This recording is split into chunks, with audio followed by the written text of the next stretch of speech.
take up to 8 months for a young adult to be diagnosed with colorectal cancer after their first symptom appears. The diagnostic delay is real because many people, including physicians, mistake symptoms for minor issues like stress and IBS.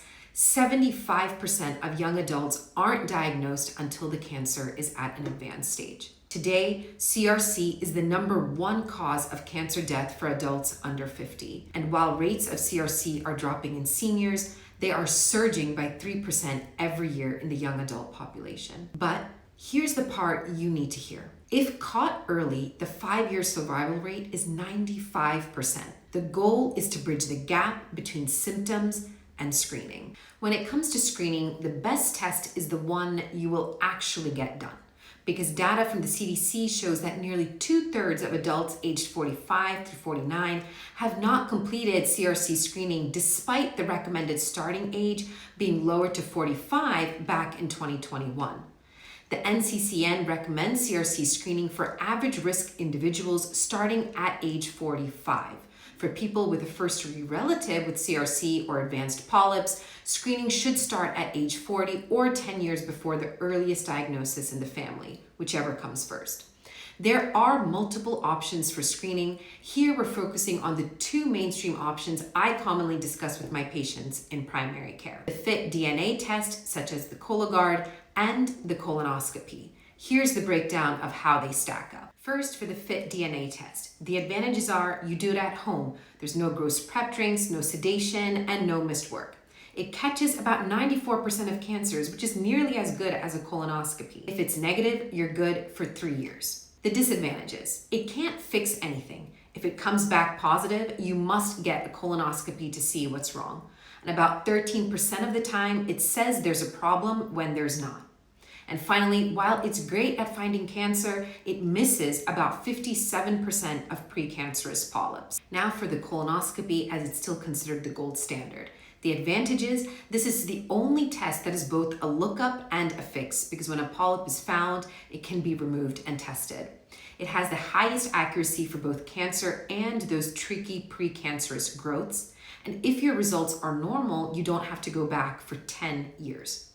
Both randomized controlled trials and observational studies conducted across the globe show that people who get their colonoscopies have a 50% lower risk of dying from CRC, mainly due to the early detection of existing cancers and for the prevention of cancer by identifying and removing precancerous polyps. The disadvantages, though, it's invasive and less convenient. You have to do the bowel prep, get sedated, and have someone drive you home afterward.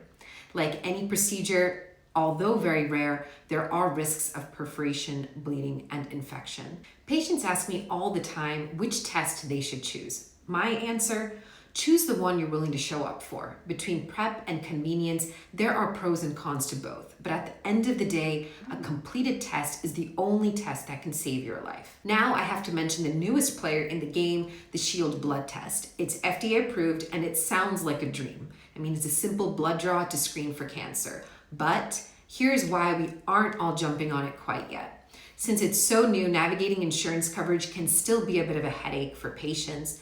And while it's very convenient, it has a major weakness. It only catches about 13% of precancerous polyps. Think about that. If the goal is to prevent cancer by finding polyps early, a 13% success rate isn't where we want to be. It's a great step forward for technology, but for now, it's not replacing the more reliable options we've talked about. Now, as a doctor, I hear a lot of the same concerns from my patients. When it comes to your colon, some of these common myths are actually keeping people from getting the help they need. Let's clear the air on the 3 big ones. First is the IBS trap. I can't tell you how many times a young person tells me, "Oh, I've always had a sensitive stomach," or "It's just my IBS flaring up." And in many cases, that IBS is a self-made diagnosis. Here's the truth. IBS and colorectal cancer share many overlapping symptoms: bloating, cramping, and changes in your bowel habits. We cannot assume it's IBS, especially if symptoms are worsening and or if experiencing red flag symptoms such as unexplained weight loss, fatigue, blood and stool. If you're under 50 and your IBS feels different, we need to look closer. Second, let's talk about the watch and wait approach. Sometimes a doctor might suggest monitoring your symptoms for a few weeks to see if they resolve. That's okay, but only if there is a deadline. If you're told to watch and wait, do not leave that appointment without these 3 things. A clear timeline, follow-up usually within 4 weeks. A plan for further tests if things don't improve, such as blood and stool studies. A referral to a GI specialist if symptoms are severe or not resolving. Watch and wait should never mean wait and forget. If your symptoms aren't resolving in a month, it's time to do something. Finally, and I'm going to be very blunt here, we have to talk about your poop. I've had patients forget to tell me they've seen mucus or blood in their stool only to show me a photo later where it's clearly visible. I get it. It's super awkward, but your doctor needs the details. In fact, if you see something weird, take a picture. Seriously. Showing your doctor a photo of your stool can make the difference between a let's wait to a we need to evaluate this now.